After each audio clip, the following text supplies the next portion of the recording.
In the news this week, Boris Johnson wins the December election. What will his victory mean for Western Australia? A special report. All-time low. Australia hits rock bottom, becoming the worst in the world for climate change policy. Bushfire ravaged Yangchup and Two Rocks, with lives and homes under threat.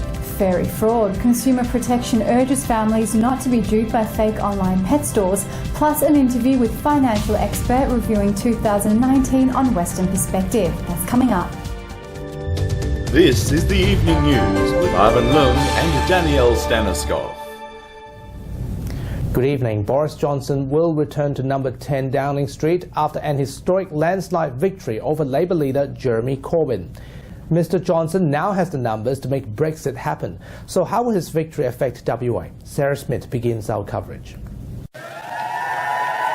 Good morning. Jeremy Corbyn's Labour Party has been given a thumping by the Conservatives as Boris Johnson takes the British Prime Ministership.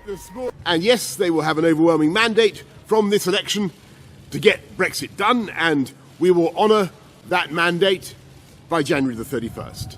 Johnson committed to leaving the EU by January 2020 if he was elected, and a landslide victory means that the Tories have the numbers to make it happen. Dr Ian Cook said that this may mean Australia needs to renegotiate their relationship with Britain. They're going to have to sort of create new relationships, new sort of trading possibilities, questions about immigration and migration start to arise. So there's lots of ways that WA should be interested in this result. Meanwhile, locally, West Australian Labor Premier Mark McGowan told reporters that he believes British Labor made fundamental mistakes that lost them the election. It appears that the moral of the story is, don't be too extreme. The direction that the British Labor Party went on, or has gone in, over the course of the last 5 or so years, has been fundamentally wrong, and they're now paying the price. Meanwhile, experts also agreed, saying that the lack of a clear, practical position on Brexit led to the Labor Party's undoing. It was really struggling to sell a message, and it came out saying, look, we're going to have another referendum, but we're not really going to tell you how to vote in that referendum. And so, traditional Labor supporters went, well, we voted to leave, so we're not going to vote for Labor this time around. Sarah Smith, WAMN News. It's official. Australia is the worst nation for climate change policy, with a report revealing the Morrison government has become a regressive force dealing with the issue. As Nelson Lee reports, there is cause for great concern over Australia's performance on emissions, but to experts, it's no surprise. The results are in, and Australia's action on climate change is disappointing. We deserve to be criticised for where we are.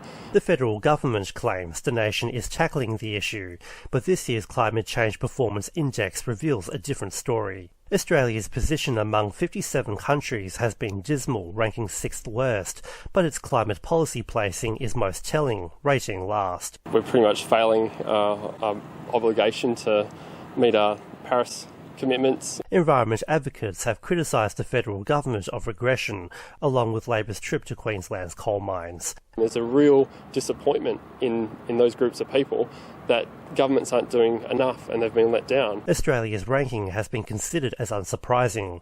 We've done nothing to address climate change. And more action is needed. We really need to make sure that the polluters are held to account and make sure that there's money put into new opportunities like renewable energy. While youths are advised to stop relying on adults for climate change results. They've got to stop accepting, the sort of, condescending, pathetic treatment that older generations, particularly of politicians, are giving them. Nelson Liu, WAMN News. Firefighters have been battling bushfires in Yangchup during the week, with 2 flaring ups in as many days. DFS downgraded a fire in the suburb on Wednesday to a watch and act, but a second fire ignited around 1 p.m, spreading to Yangchup townsite and Two Rocks, with an emergency alert advised. Blazes have been fueled by heatwave conditions with high temperatures during the week, with 4 days worth of 40 degrees heat in Perth metropolitan area until Sunday evening. Meanwhile, in other Perth stories, families looking to add a new furry member this Christmas are being urged caution after 2 families were flogged of $5,000 by the scam website French Bulldog Rehoming. The website promised the puppy and a full package of care supplies for $2,000. The Consumer Protection Commission is warning people to be wary if a vendor wants a large upfront deposit. A former Western Power employee has been charged following claims of corruption in the utility. Concerns were raised over a tender for work on Western Power's vehicles between August 2018 and November 2019, resulting in a search at a Redcliffe home where the 58-year-old man was arrested. He's been charged with 27 counts of a public officer acting corruptly in the performance of functions, and he appeared in the Perth Magistrates Court. We are cracking down on these sorts of things across government, whether it's in the general government sector or government trading enterprises.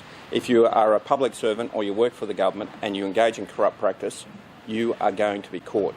So therefore, don't do it. Arson and homicide detectives are investigating a midnight fire in an East Perth backpackers hostel that left one unknown woman dead and 3 more in hospital this week. Firefighters were called out to Adelaide Terrace on Friday morning at 12:25 a.m. to a fire in the exclusive backpackers hostel. The cause of death is still to be determined. You can appreciate that with a fire, material, the building destroyed. So we've got to work through and piece through the evidence that's present at that location and determine conclusively what caused the fire, what caused the death, and what links, if any, there were between the two.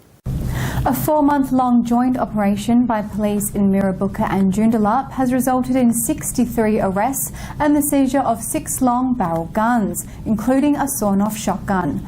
Operation Permalink was targeted at high-harm offenders, and detectives say they've seized 100 grams of ice with a street value of $45,000. With the assistance from Traffic, Canine, Regional Operations Group and Dragon Firearms Squad, we were able to actively reduce the amount of volume crime offending by 24% over those weeks. A total of 387 charges have been preferred, with 114 people now fronting court for those offences. Those offences range from anything from a simple possession to aggravated armed robbery. There's all hands on deck for the Smith family's Christmas appeal at Claremont Showgrounds this weekend, with even Premier Mark McGowan pitched in to lend a hand. A fleet of 170 volunteer drivers delivered more than 7,800 toys to children in need across the city. But the children's charity is still looking to raise another $240,000 before the end of the year. Poverty in Australia is a real issue. Last year nationally, the Smith family works with over 200,000 children, carers and professionals throughout the course of the year.